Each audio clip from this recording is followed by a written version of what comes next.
এক গ্রামের শেষ প্রান্তে এক কুঁড়ে ঘরে থাকতো রাম ও টোনা। রাম ও টোনার ছিল দু ভাই। রামু ছিল তাদের মধ্যে ছোট।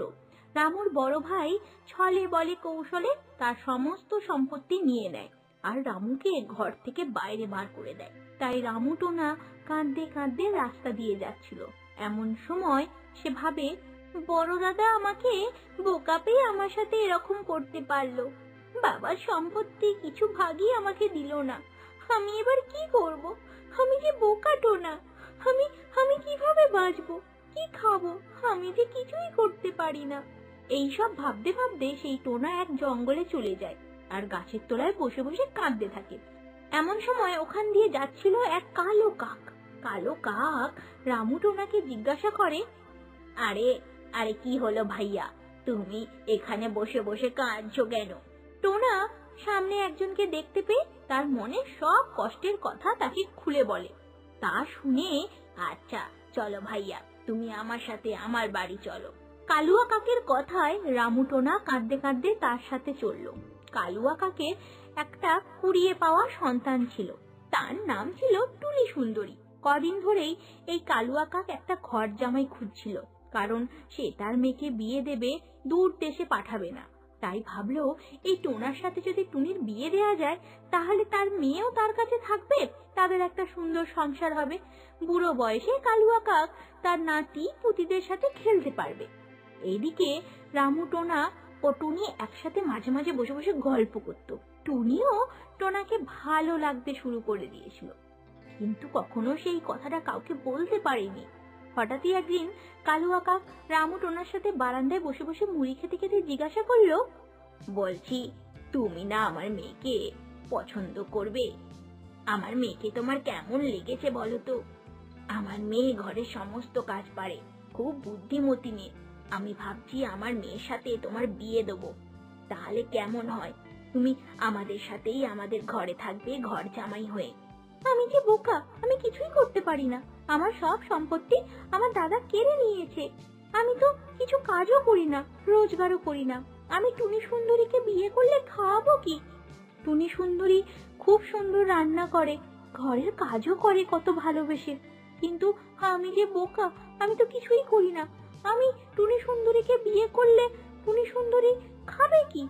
মা টুনি, ও সুন্দরী টুনি মা, আয় একবার তো আমার সাথে, আয় একবার মা আমার কাছে, আমার একটু কথা আছে মা।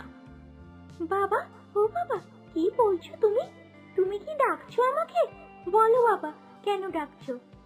আমি ঠিক করেছি তোর বিয়ে দেব। এমন সময় টুনি ভয় পেয়ে গেল। সে বুঝতে পারলো এটাই তার কাছে সুযোগ। সে যদি এখন তার মনের কথা বলতে না পারে তাহলে হয়তো আর কখনো সুযোগ নাও পেতে পারে। তাই সে তার বাবাকে বলল, বাবা, ও বাবা, আমি যে টোনাকে ভালোবাসি, আমি টোনাকেই বিয়ে করব। কালুয়া কাক আর টোনা এই কথা শুনে তো আনন্দ পায় এবং ধুমধাম করে তাদের দুজনের বিয়ে হয়ে যায়। বিয়ের পর টুনি ধরল যে একবার সে তার শ্বশুর বাড়ি দেখতে যাবে। তাই টুনি টোনা একসাথে মিলে তাদের প্রথম শ্বশুর বাড়িতে গেল। এদিকে দাদা বৌদি তাদের অপমান করে তাড়িয়ে দিল। তারা বাড়ি চলে এলো। কিছুদিন তাদের ভালোভাবেই কাটছিল। একদিন কালুয়া কাক ভীষণ অসুস্থ হয়ে পড়ল। তখন টোনার হাতে টুনির সমস্ত দায়িত্ব দিয়ে সে মারা গেল। এইদিকে টোনা টুনি পড়লো তো মহা বিপদে। এতদিন কালুয়া কাক তাদের ভরণ পোষণের দায়িত্ব নিয়েছিল, এখন তাদের থাকা খাওয়ার দায়িত্ব নেবে কে? টোনা আর টুনি বসে বসে ভাবতে লাগলো কি করবে। বউ, ও বউ, তুমি বড্ড বিপদে পড়েছো বলো আমাকে বিয়ে করে। অমন কথা বলো না স্বামী, তোমার মন বড্ড সরল, তবে একটা বিপদ আছে জানো। ঘরে জমানো যা টাকা পয়সা ছিল সব শেষ। এবার কি হবে? কিভাবে আমাদের চলবে বলো তো? টুনি আর টোনা অনেক ভাবনা চিন্তা করলো।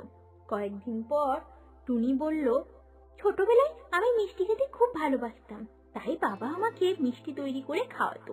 বাবা আমাকে মিষ্টি তৈরি করা শিখিয়ে দিয়েছিল। আমি যদি মিষ্টি তৈরি করি আর তুমি যদি ওই মিষ্টি বিক্রি করো তাহলে আমাদের দুজনের ভালোভাবেই সংসার চলে যাবে। তা তো ভালোই কথা বউ, কিন্তু অত টাকা পাবো কোথায়? ঘরে তো 1 টাকাও নেই, আর আমারও তো কাছে কিছু নেই।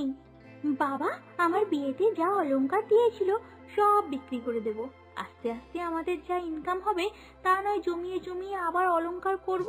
তুমি আর না করো না, আমাকে একটু সাহায্য করো, দেখবে আমি ঠিকই পারবো। আর তুমি সেই মিষ্টিগুলো পাড়ায় পাড়ায় বিক্রি করবে। টোনা আর কি করে, রাজি হয়ে যায় টুনির কথায়। তারপর আর কি, টুনি আর কি করে, তার সমস্ত অলংকার দোকানে বিক্রি করে দেয়। তা থেকে যা টাকা পয়সা পায় সেই টাকা পয়সা দিয়ে জিনিসপত্র কিনে আনে। ঘরে বসে বসে দুজনে মিলে হরেক রকম মিষ্টি তৈরি করে। আর সেই মিষ্টি টোনা মাথায় ঝুড়িতে করে বিক্রি করে। গ্রামে গ্রামে পাড়াপড়শির কাছে বিক্রি করে তাদের দিনের শেষে ভালো টাকা ইনকাম হয়। এইভাবেই মাসের পর মাস তাদের ব্যবসা আরো বাড়তে থাকে। তারা একটা মিষ্টির দোকান খুলে টাকা জমিয়ে জমিয়ে অনেক টাকা হয়ে গেলে টোনা আবার টুনিকে গয়না গড়িয়ে দেয়। এইভাবেই টোনা আর টুনি নিজের পরিশ্রমে আবারও সুখে শান্তিতে বাস করতে থাকে।